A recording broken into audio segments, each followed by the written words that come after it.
Nyathi family yaenda nenyika guys, they've moved into a new apartment. Asi chinhu charamba chongonzi namanetizens chiregai kudaro kani inyaya yekugara pacounter uye pawindowsill tikati vanhu vachangowira kuseri mumaflats umu guys munotyisa. But anyway vamarambire vari kuti nguva yatanga takamirira tese yasvika. Madhetse arimo muna November imomu, city to city meet and greet tour iri kurongwa. Welcome back to your channel. Please don't forget to watch the video to the end. So guys, ngatidai so vamarambire vati ivo the yellow guys, November 2024 city to city meet and greet yakutozotanga. Tiri kutangira ku Marondera nemande, Rusape and Mutare. Then we shall meet and greet open public spaces. Tiri kufamba nema young artist vachange vachiti blessa nemusic inonaka inotapira. Monday evening the artist shall have concert. Ivo vekwanyati vachange vachimborara vachizorora kuramba vongomoresana nevanhu, preparing for the following day that will lead to Birchnaf Bridge, Nyika, Masvingo. Votosvika kumasvingo voita imwe music concert zve.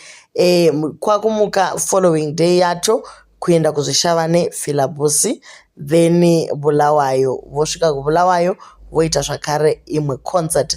Then from Bulawayo following day vakananga Gweru Kwekwe Kadoma. Kukadoma vachaita imwe concert. Vobva vonanga Chegutu Chinoi Banket vonopedzera muHarare. Ndo muri kuzoitika the very big music concert icha involve the big names in the music industry. Mazuva nemazita achange achiannouncwa nekufamba kwenguva. So guys, my young artist ndiye achafamba achita mashows out there vachitenderera neNyathi family. Asi pavanosvika kuHarare aiwa matomu voisa pasi vosiyira mazita makuru. Hatidi kumataurawo mazita acho sekunge manager manyama vati ivo ndo vachazoita announcement yacho. Guys, kana Mwari vakati yes, no one can say no. Ananyati vanofanira kutoita reality show like keeping up with the Nyathis tichifadzwa hedu their daily life. Vedweka musvikewo kana kuCape Town gore risati rapera. Tinogara tiri pano isi vanhu veCape Town, mutisvikirewo kani mutsikewo ivhu. Vedweka musazokwanzisa vanhu nemaoko pese pese, munotorerwa mablessings kana kutakudzwa chaiko. Nyika yakatakura kuipa iyi. Kana zvavo vada Mwari vanotsemura madziro nezai. Rambai muchishumira Jehovha chete, anokuitirai zvikuru kudarika izvozvo. Mwari ndewe munhu wese. Congratulations. So guys, ndege vakuidzokororazve veGilbert family vari kukwira ndege vakananga kuZimbabwe votanga kuita the countrywide tour.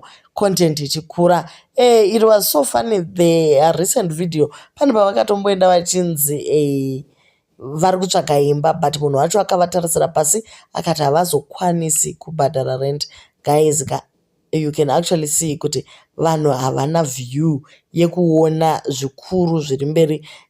Zodzo riri paNyathi family apa rakakura zvokuti malandlord achatorwadziwa kuti at least dene takabata vana ava zvakanaka taigona kuzodya mudya ndigere. So to all those who support the Nyathi family, pamberi nevana ava tirambe tivasapota.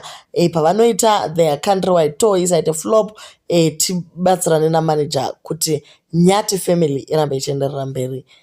Pari zvino guys, vanzwa kutsiurwa kwavaita kuti vasagare pamawindowsill uye pamakitchen counter. Vari kuenda out there, they are shopping.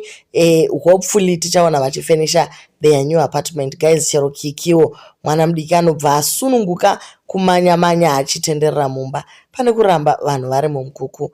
Mwari ndewe munhu wese. When Jesus say yes, no one can say no.